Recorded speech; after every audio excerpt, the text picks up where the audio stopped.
അല്ല ഉസ്താദന്മാരെ, നിങ്ങൾ ഈ ഉമ്മത്തിനെ എങ്ങോട്ടാണ് നയിക്കുന്നത്? അള്ളാഹുവിന് വേണ്ടി സുജൂദ് ചെയ്യേണ്ട പരിശുദ്ധമായ കർമ്മത്തെ പടപ്പിന് സുജൂദ് ചെയ്യുന്ന അവസ്ഥയിലേക്ക് നിങ്ങൾ എത്തിക്കുകയാണല്ലേ. നബി സല്ലല്ലാഹു അലൈഹി വസല്ലമ ഖബർ സിയാറത്ത് സുന്നത്താണ് പഠിപ്പിച്ചത്.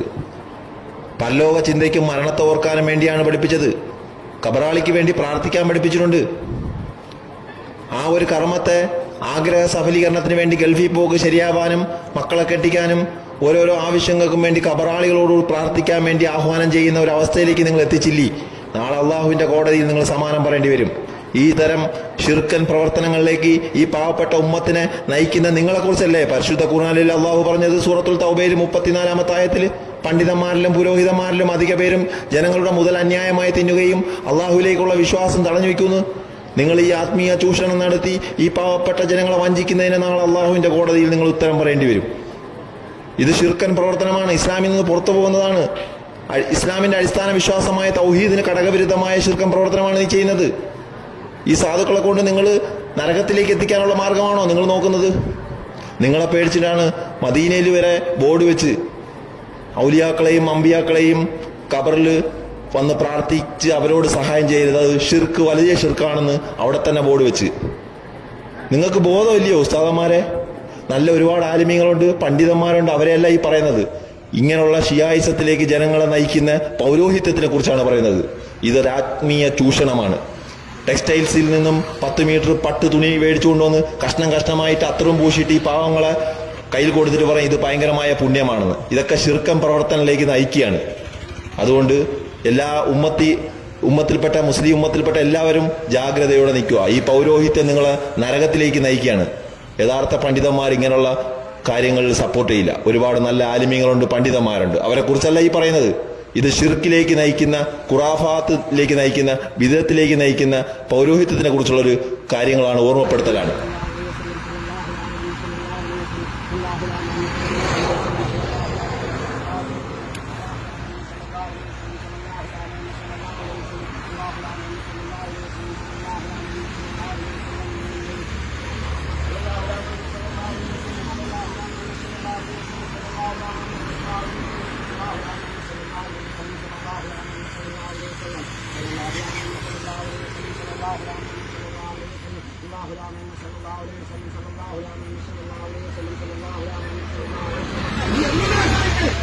എന്തിനെ വിഷമിക്കണേ? സന്തതിക്ക് അവനക്ക് 1000 വർഷം ഈ ഭൂമിയിലേക്ക് സുൽത്താൻ സയ്യിദ് ഇബ്രാഹിം വാദിച്ചവനും അമ്പലം കാവിലും അടവൂർ വരിയുണ്ടായി ഔലിയാക്കന്മാരും ഞാനും 1000 വർഷം അവനെ ഈ ഭൂമി കാണിക്കില്ല. പക്ഷെ നിനക്ക് ഈ ഭൂമി പിന്നെയും കാണാൻ പറ്റും. നീ എന്തിനെ വിഷമിക്കുന്നു?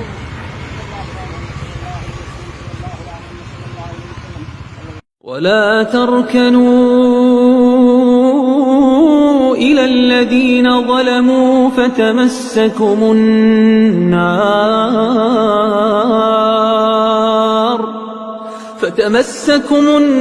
النار وما لكم من دون الله من أولياء ثم لا تنصرون.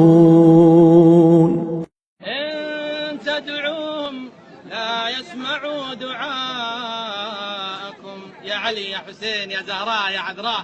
هذه هي الدعوة.